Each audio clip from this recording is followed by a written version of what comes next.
Number 1. The Whispering Stair. The year is 16 in library's history. You're a stonemason working under Pope Urban VIII, and you have been hired to repair a staircase in the oldest wing of the Apostolic Palace, a narrow spiral stair that connects 2 floors nobody uses anymore. The stone is worn smooth in the center of each step, worn by centuries of feet, and your job is simple. Recut the treads, reset the loose stones, make it safe. You work from the top down. You are a careful man. You have rebuilt half the stairs in Rome. Halfway down, you find a step that does not belong. It is the same stone as the others, cut the same way, worn the same amount. But behind it, where there should be the solid core of the stair, there is a gap. A small door, no taller than your knee, set into the side of the spiral where the stone winds around its central column.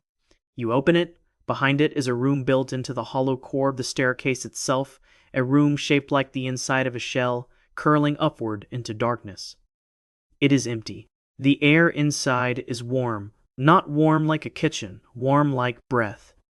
You report it to the Master of Works. He tells you to close it and say nothing. You seal the little door behind fresh mortar, recut the step over it, and you finish the stair.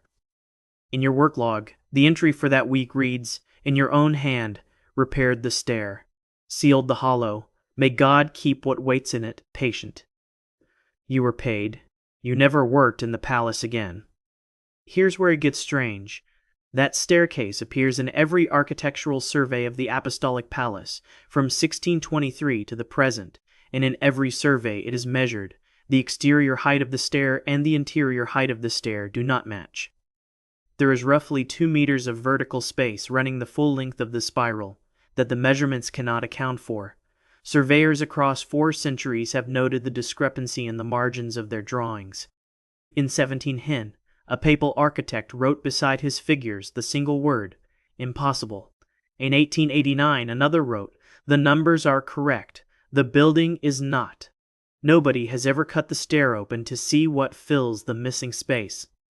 11 formal requests to survey the interior of the stair have been submitted to the Vatican governor between 1901 and 2021.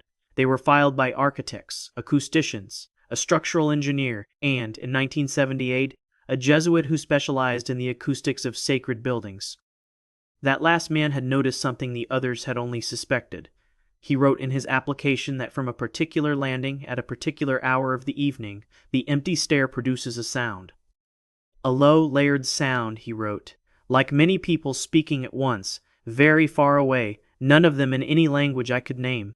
All 11 requests were denied. The standard reply thanks the applicant and confirms the staircase is not available for structural investigation at this time." One man is known to have opened the little door after 1623. In 1944, during the German occupation of Rome, a Vatican electrician named Corrado Belli was running cable through the old wing and cut into the sealed step by mistake. He told a fellow worker what he saw, and that worker's son repeated the account decades later to a Roman historical society that was collecting wartime testimony.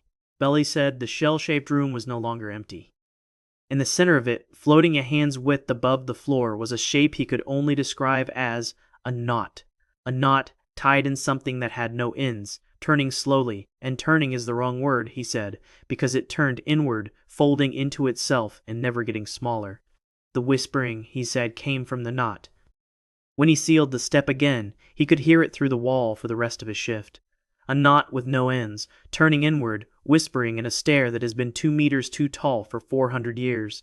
What is speaking inside the whispering stair, and who is it speaking to? Number 2. The Sistine Undercroft. The year is 1588. You're a plasterer on Michelangelo's scaffolding, one of the men who prepares the fresh intonaco each morning so the master can paint the Sistine ceiling before the plaster dries. It is brutal work. You are up in the dark before dawn mixing lime and marble dust, and you spend your days bent backward beneath a ceiling that will outlive every empire you will ever hear of. One morning, the scaffolding's anchor gives way in the northwest corner, and when the workmen pull up the loosened floor stones to reset the beam, the floor is not sitting on earth. It is sitting on a vault, a room beneath the chapel floor that no one on the project knew was there. The overseers lower a lamp. The room below is square, its walls painted, and the paintings are the problem. They are not Christian, they are not Roman. The figures on the walls stand in a row, tall, thin, their arms raised, and above them the ceiling of the little room is painted deep blue and scattered with points of gold, a night sky, except the points are arranged in patterns that match no constellation anyone on the scaffolding recognizes. The overseer who goes down comes back up in a hurry. The floor is reset. The beam is anchored. Michelangelo paints his ceiling.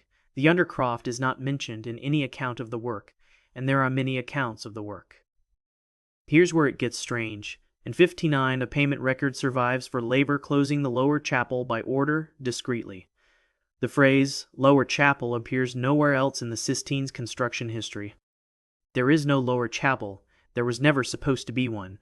But the record exists, filed among the ordinary receipts for pigment and gold leaf, and someone was paid to close something that the official history says was never open.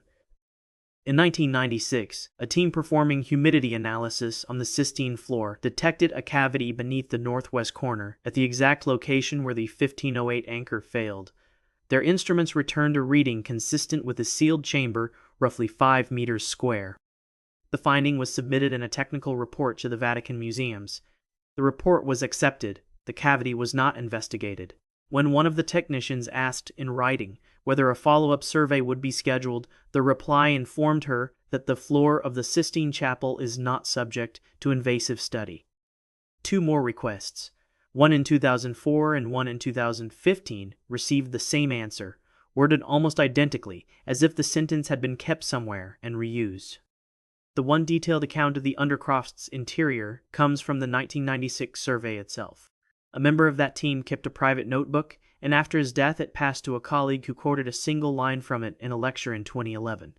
The instruments, the note said, had picked up more than a cavity.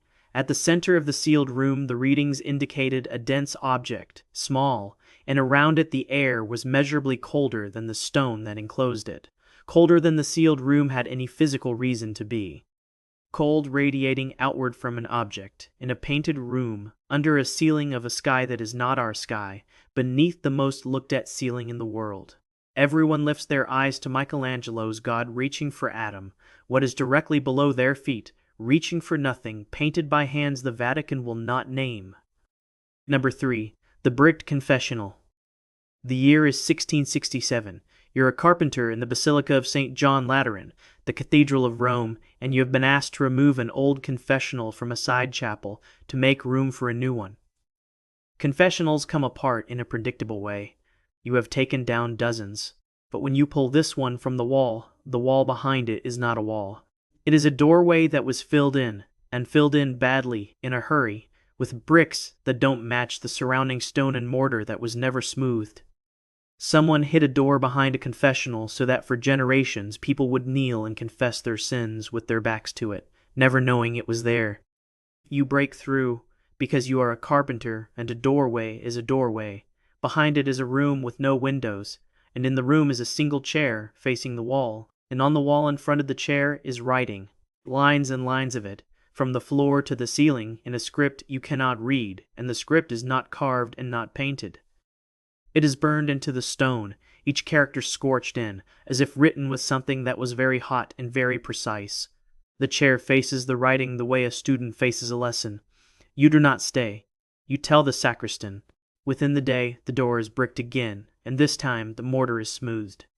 Here's where it gets strange. A record from the Lateran chapter, dated the following week, notes payment for restoring the wall of the small chapel and the removal of an old confessional found to be improperly placed. Improperly placed. Somebody in 1667 chose those 2 words to describe a confessional that had been deliberately built to hide a door and left them in the record like a shrug. The confessional had been improperly placed. That was all. Between 1902 and 2020, 9 researchers submitted requests to examine the side chapel's north wall. Among them were 2 paleographers, an epigrapher who specialized in scripts that predate cuneiform, and, in 1994, a chemist who wanted to analyze scorch patterns on stone. The epigrapher's application is the one that survives in full because she published it herself after it was denied. She had seen, she wrote, a single photograph taken in 1667, Impossible, of course, in 1667. And yet the image existed, a careful ink drawing made by the sacristan of a few of the burned characters before the wall was closed. The drawing had ended up in a private collection. She recognized nothing in it, she wrote, and she had spent 30 years reading scripts nobody else could. It is written left to right and top to bottom, she noted, by someone who was taught to write, in a system that was taught to someone, by someone, and I cannot find the beginning of that chain. All 9 requests were denied. The sacristan of 1667, the men who made the drawing, left the priesthood in 1668 and entered a Carthusian monastery, an order that keeps near total silence. His only surviving letter, written to his sister before he took his vows, contains one sentence about the room. The chair, he wrote, was warm, as if someone had just risen from it, and there has been no one in that room for longer than there have been popes. A warm chair facing a wall of burned writing hidden behind a place built for confession in the Cathedral of Rome. Who sat in the chair? What lesson was burned into the wall in front of it? And why hide it behind the one piece of furniture in the church designed to keep a person's eyes forward and their back turned? Number 4. The Observatory's fourth dome. The year is 1891. You're an astronomer at the Vatican Observatory, newly refounded by Pope Leo XIII, and you are cataloging the domes and instruments spread across the towers and rooftops of the papal buildings. There are 3 working domes. You know them well. You have slept under each of them, tracking the drift of stars across the meridian. Your task this season is administrative, tedious, exact. Assign each dome, each telescope, each mounting a number and a description for the new institutional register. On the roof of an older tower, at the end of a corridor that the maintenance staff call the cold corridor, you find a 4th dome. It is smaller than the others, its copper gone green with age, and its shutter, the slot through which a telescope would look at the sky, has been welded shut. Not closed, welded. A telescope points at the sky. You cannot weld a working observatory shut. You ask the elder priest who has been at the observatory longest what the 4th dome is for. He tells you it holds an old instrument, no longer used, and he changes the subject with the ease of a man who has changed it before. Here's where it gets strange. The 4th dome appears in the observatory's own register, the one you helped create, with a description that was overwritten. Under ultraviolet light, applied during a 1997 conservation of the register's pages, the original entry beneath the correction becomes legible. The first description, the one someone later replaced with storage, disused instruments, read, "The glass that shows the sky that is not above us." That line was struck out, and the bland version written over it in a different hand, at an unknown later date. 14 requests to open the 4th dome have reached the observatory's directors and, later, the Vatican governorate between 1901 and 2022. Astronomers, historians of science, an optical engineer, and in 2009 a physicist who studies gravitational lensing. The physicist's request is the one that draws attention, because he was not interested in the history. He had read the overwritten line, its transcription had leaked into a small journal, and he wanted to know, in his words, what optical arrangement could produce, from a fixed and welded aperture, an image of a sky other than the local one. His request, like the others, was denied. The reply confirmed that the 4th dome is sealed for reasons of preservation, and that its instrument is not of scientific interest. There's one more document. In 1931, during a routine recataloguing, a junior astronomer measured the 4th dome's interior against its exterior, the same instinct that has undone so many of these rooms, and found that the little dome was, on the inside, taller than the tower that carried it, by the height of a standing man. He noted the figure, initialed it, and was reassigned to a mission observatory in the southern hemisphere within the season. His measurement was never entered into the permanent register, but the working sheet survived in a box of loose papers, and the figure on it has never been explained. The last man known to have looked through the 4th dome's telescope was the elder priest himself, the one who changed the subject. After his death in 1904, his successor found among his effects a sealed envelope addressed to no one, and inside it a single page. It has since been quoted once in a history of the observatory that was printed and then quietly withdrawn. The page described what the priest had seen through the welded glass before it was welded. He had seen, he wrote, stars, and among the stars something that moved against them, slowly, on a path, and he had watched it long enough, across enough nights to be certain it was not a comet and not a planet and not anything in any catalogue, and that it was, he was sorry to write, growing larger. He gave the date he stopped looking. 3 days later, the dome was sealed. A telescope pointed at something that was getting closer and then welded shut so that no one would ever have to watch it arrive. What did the fourth dome see, and is it still coming? Number 5. The Napoleonic Reliquary. The year is 1798. You're a French soldier, part of the army that has just occupied Rome and declared a republic, and you have been assigned to inventory the treasures of the Vatican for shipment to Paris. Your officers want gold, silver, gems, anything that can be melted or sold or displayed as a trophy of the Republic over the church. You are practical. You have a ledger and a lantern, and you go room by room through the reliquaries, the rooms where the church keeps the bones of its saints in cases of crystal and precious metal. In a locked reliquary room off the treasury, you find the case that stops you. It is not gold, it is not silver. It is made of a gray metal you do not recognize, seamless, cold to the touch even in the warm room, and it is heavier than its size should allow. It takes 3 men to lift what looks like it should take 1. There is no lock, no hinge, no lid. It does not open. Your sergeant orders it loaded anyway. Metal is metal. Paris can decide what it is. The case is carried to the courtyard. And here is the first thing that does not fit in your ledger. Every man who carries it reports the same thing afterward, independently, to the field surgeon. A headache that begins the moment they lift it and ends the moment they set it down. And beneath the headache, faint, a sound each of them describes as their own name being said. Once, quietly, from inside the case. Here's where it gets strange. The case never reached Paris. The French inventory of Vatican treasures, preserved in the archives of both France and the Church, lists thousands of items shipped north. The gray case appears on the loading manifest and does not appear on the receiving manifest in Paris.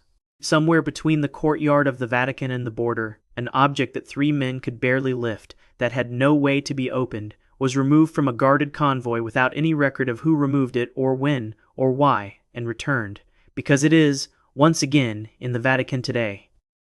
A Vatican governored inventory from 1929 lists in the Treasury's restricted holdings 1 case, material undetermined, no aperture, provenance older than record, provenance older than record, provenance older than record, in an institution whose records reach back 17 centuries.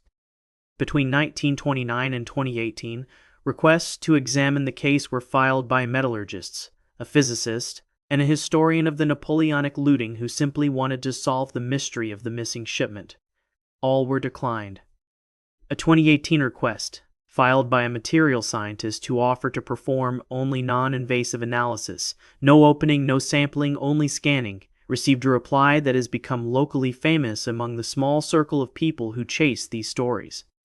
The reply stated that the object does not return consistent results to instruments, and that further study was not productive. Does not return consistent results to instruments. The Vatican's own reason for not studying it was that studying it does not work. The one modern man known to have spent time alone with the case was a Vatican restorer in 1975, tasked with cleaning the treasury's restricted shelves. He mentioned it years later to a nephew who became a journalist. He said the case had grown warm under his cloth as he cleaned it. Warm the way skin is warm, and that when he pressed his ear to it, because he could not stop himself, he heard from inside the seamless metal the sound of something breathing, slowly, in the rhythm of deep sleep. A sealed metal case, older than the records of the oldest record keepers on earth, that says the name of whoever lifts it and breathes like a sleeper when no one is meant to be listening. What is asleep inside the Napoleonic Reliquary, and what happens on the day it finishes waking up? Number 6. The corridor that is too long. The year is 1870.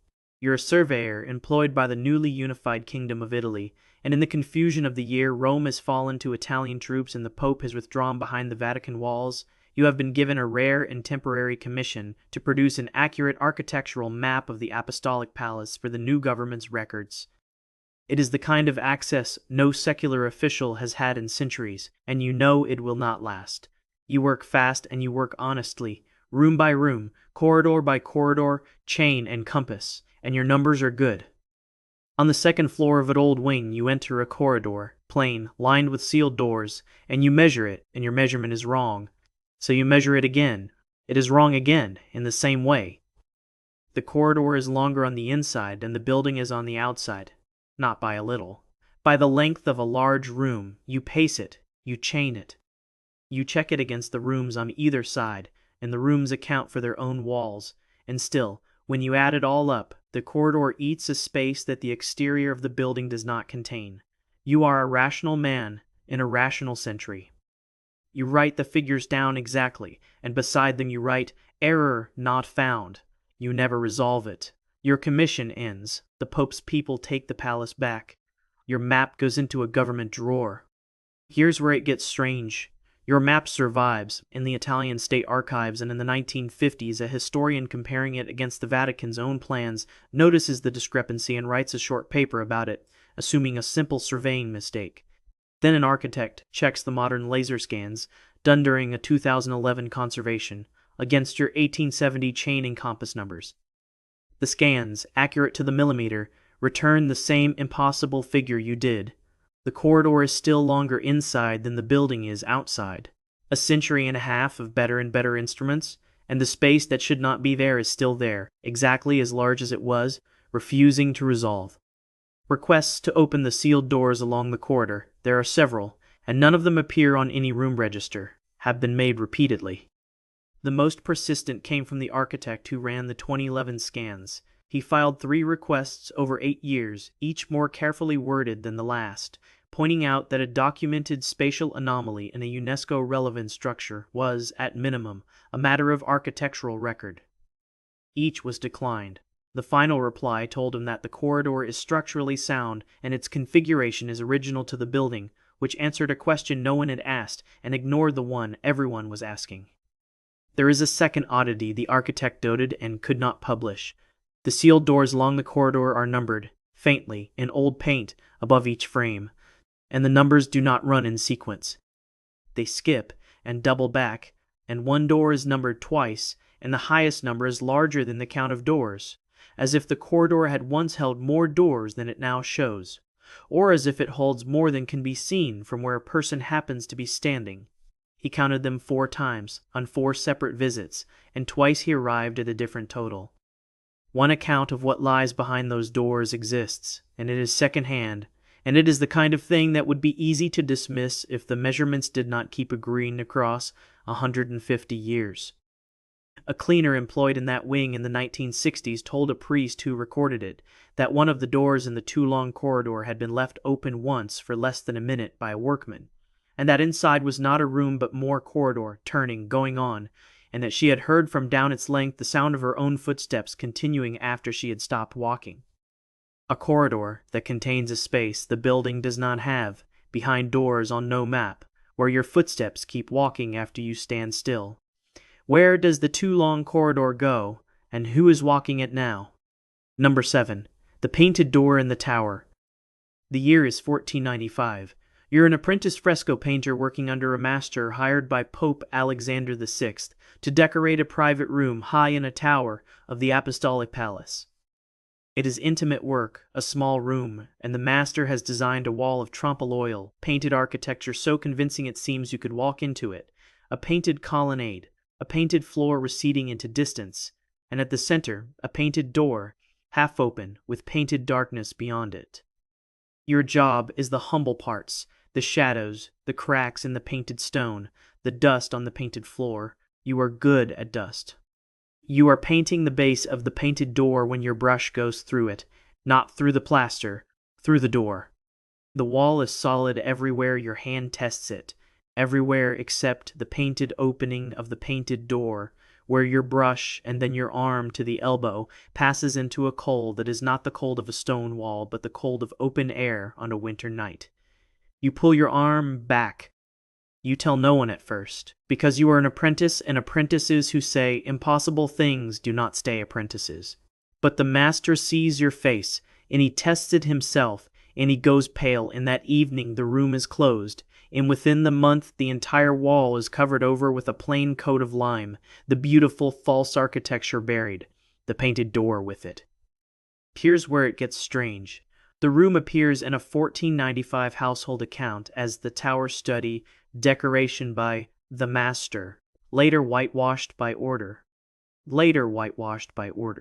A pope paid for one of the finest illusionist walls of the Renaissance and then, within weeks, paid again to destroy it, and the record notes both payments without noting why a man would do that. In the 1930s, a restorer probing the Tower Study's walls for hidden frescoes, a common and rewarding search in the Vatican, found the whitewashed layer, and beneath it the painted architecture, largely intact. He uncovered a corner of it.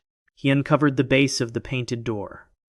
And his report, filed and unrestricted, states that at the base of the painted door, where the apprentice's brush had gone through 4 centuries earlier, the plaster was absent. A clean-edged opening the size of a doorway's base, behind which his probe met no wall, no earth, and no resistance to a depth greater than the thickness of the tower. No wall, no earth, no resistance, in a tower whose other 3 sides are solid stone a meter thick.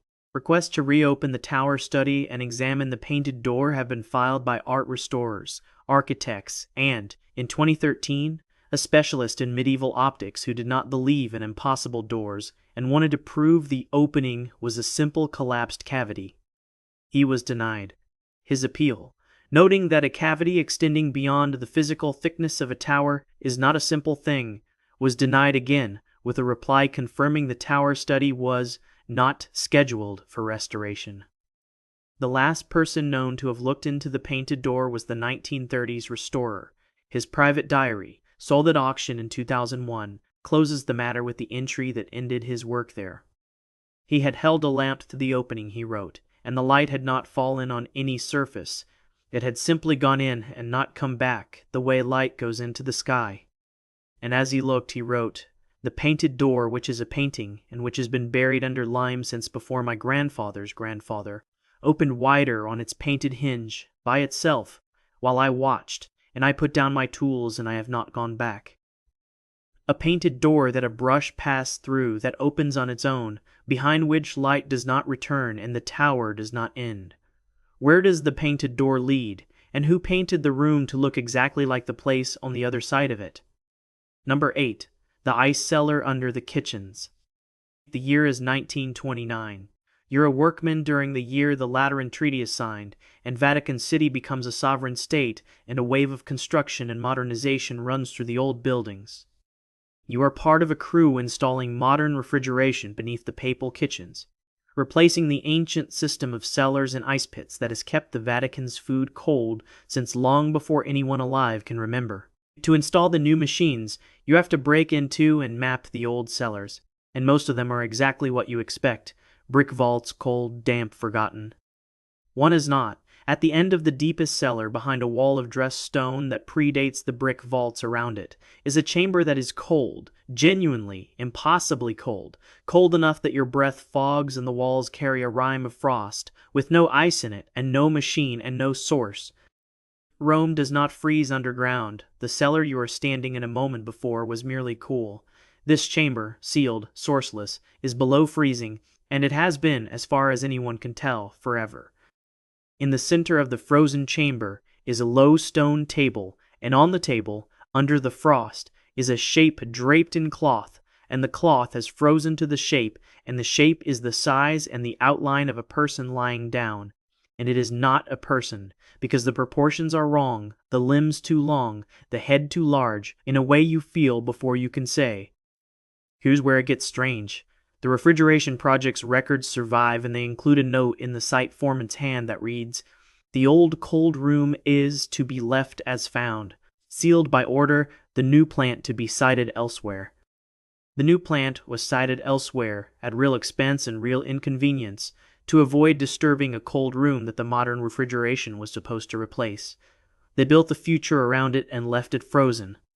Between 1929 and 2019, the requests came, as they always come, from a refrigeration engineer who could not accept a chamber below freezing with no cooling source, from a physicist, from a forensic anthropologist who had heard, third-hand, about the shape on the table. The anthropologist's 2016 request is the one that survives in full. She asked only to examine the draped remains reported in the sub-kitchen cold chamber and to determine their species. The Vatican's reply did not deny that there were remains. It stated that the contents of the chamber are not available for examination, and that the chamber's environment was self-regulating and not to be disturbed. Self-regulating. A freezing room 3 centuries deep in a warm hill in a warm city, described by the institution that owns it as self-regulating, as if it were understood, as if it were normal, as if someone had checked. There is a temperature log too, kept without comment by the staff who service the modern refrigeration nearby. It records the sub-kitchen cold chamber at every visit, decade after decade, and the temperature does not drift. Machines fail. Ice pits thaw. Every cooled space on Earth fights a slow, losing battle against the warmth around it. This chamber holds its cold to the same fraction of a degree across 90 years, through summers, through wars, through the deaths of everyone who first measured it, as steady as if something inside it were keeping the temperature on purpose. The foreman of 1929 spoke about the chamber exactly once, near the end of his life, to a priest taking his confession, who was released from the seal of it only by the foreman's explicit written permission, given so that someone would know. The shape on the table, the foreman said, had not been entirely covered.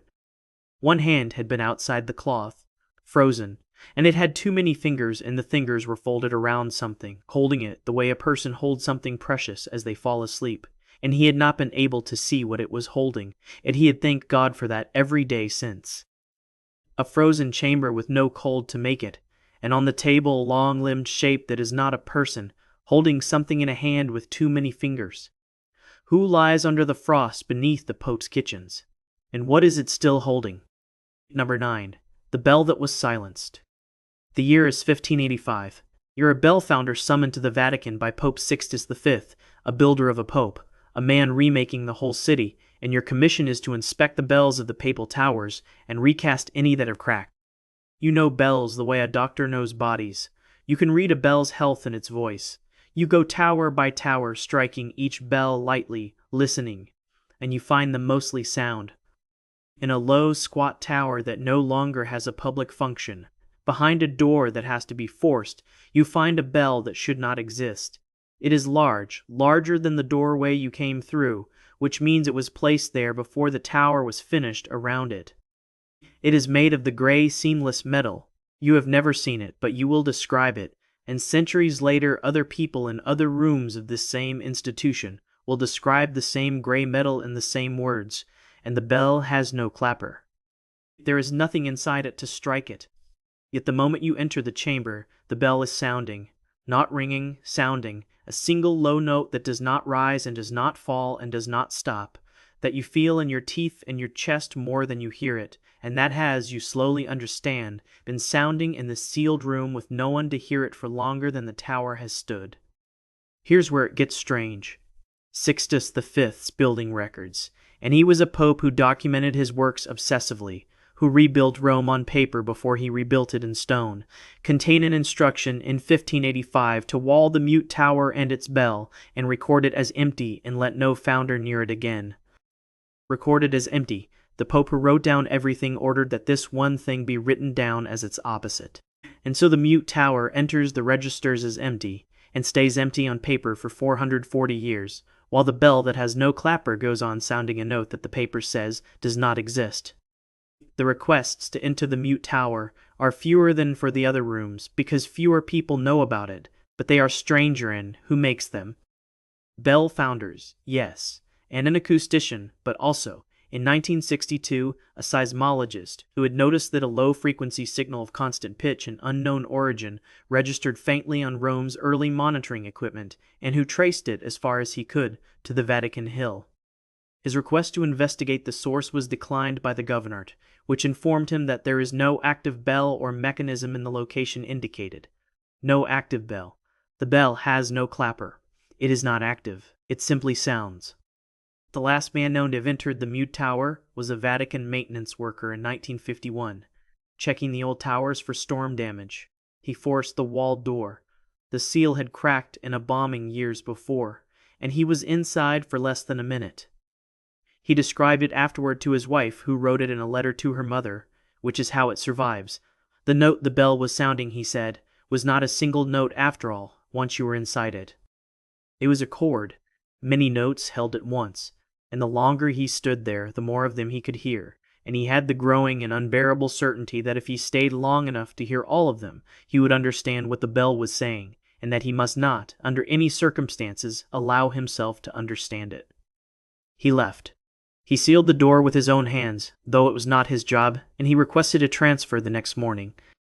A clapperless bell of impossible metal, sounding a chord in a sealed tower the Pope ordered, recorded as empty that a man was afraid to understand.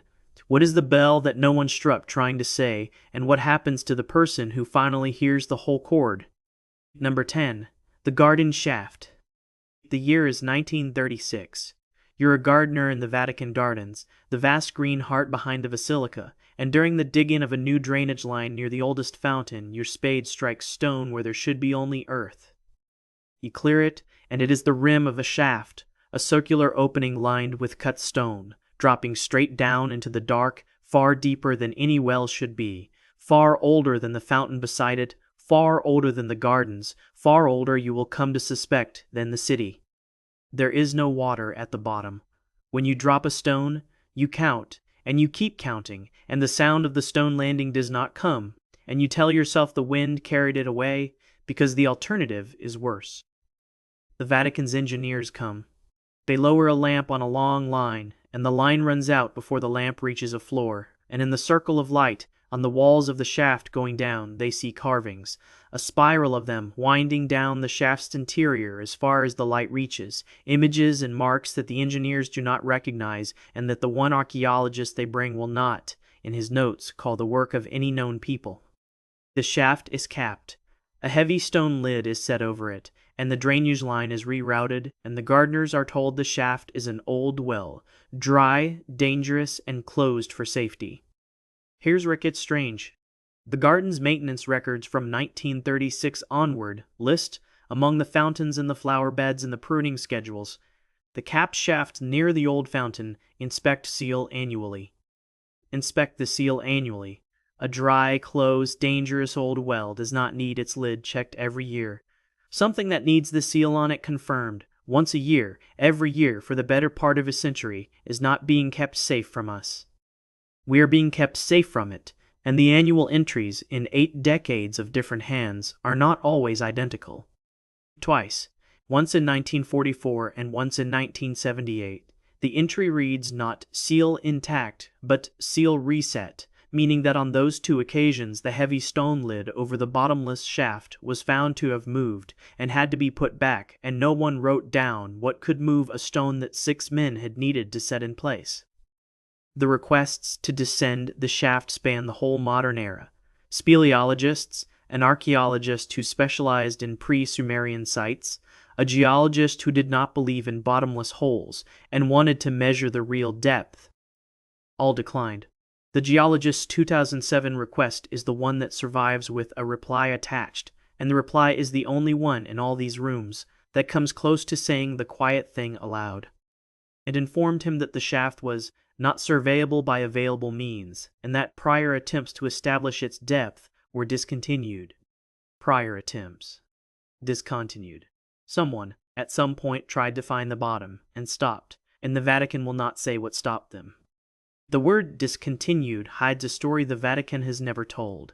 A speleologist's application from 1998 references, in passing, an earlier attempt he had heard of secondhand, a descent, sometime in the 1950s, by 2 men on a winch, lowered past the reach of daylight and then, by their own frantic signal, hauled back up fast, both of them, before they had reached any bottom at all. One of them never spoke of it again. The other spoke of it once, and only to say that the shaft was not empty, and that whatever was down there had been climbing. The last account of the shaft comes from one of the 1936 engineers, recorded late in his life by a relative. He said that on the day they lowered the lamp, after the line ran out, they had left the lamp hanging in the dark and gone to fetch more line, and when they came back, the lamp, which they had left still, was swinging in a slow circle, and there was no wind in a shaft sealed at the top by their own bodies leaning over it, and as it swung, from somewhere below the reach of the light. Something had put out the flame. Not a gust, he was certain. A gust does not reach up a windlass shaft, but a breath drawn inward from below, as if something farther that had brought. They capped it that afternoon. A bottomless shaft older than the city, carved by no known hand, whose seal moves on its own and whose depth no one is permitted to find, at the bottom of which something breathes in the dark. What waits at the bottom of the garden shaft? And in 90 years of resetting the seal, what has the Vatican been making sure stays down there? 10 rooms, 1 institution, a hollow stair, 2 meters too tall, whispering in no language. A painted undercroft beneath the world's most famous ceiling, under a sky that is not our sky. A warm chair facing a wall of burned writing, hidden behind a confessional. A welded dome that once watched something in the stars come closer. A seamless case that says your name and breathes like a sleeper. A corridor longer inside than the building that holds it. A painted door that light goes into and does not come out of. A freezing chamber with no cold to make it, and a long-limbed shape on a table. A clapperless bell sounding a chord no one is meant to understand. A bottomless shaft whose seal moves and whose dark breathes. 17 centuries, 1 institution, 10 rooms that have not been opened, 10 spaces that appear in the records as empty, as storage, as utility, as sealed, as self-regulating, as not surveyable by available means. An institution that has kept every letter, every decree, every scrap of paper for longer than most nations have existed, does not lose track of a room. It does not accidentally seal a chamber for 400 years. It does not reroute its kitchens and its foundations and its calendars around a space by mistake. Everything the Vatican has hidden, it is hidden on purpose, and it has written the hiding into its own records in the flat, calm language of an institution confirming, year after year, that the thing it will not name is still where it left it. And notice the pattern. 10 times a worker broke through by accident, a spade, a brush, a drill, a misplaced key, a failed inker, and 10 times the same thing happened next. The work stopped. Officials arrived within the hour. The space was assessed behind closed doors. And then the records changed. A room became a void. A void became storage. Storage became a thing to inspect once a year and never enter. That sequence is too consistent to be a run of coincidences and too old to be a modern cover story. It is a procedure. Somewhere in the Vatican there is, in effect, a standing instruction for what to do when someone finds one of these rooms, and it has been followed, calmly, in the same handwriting of the institution for centuries. What an institution keeps locked tells you everything it believes you are not ready to know. If you had 1 key and 1 door, which of these rooms would you open first? Tell me in the comments, and tell me where in the world you're watching from. Subscribe, and I'll keep drawing out the things that were meant to stay sealed.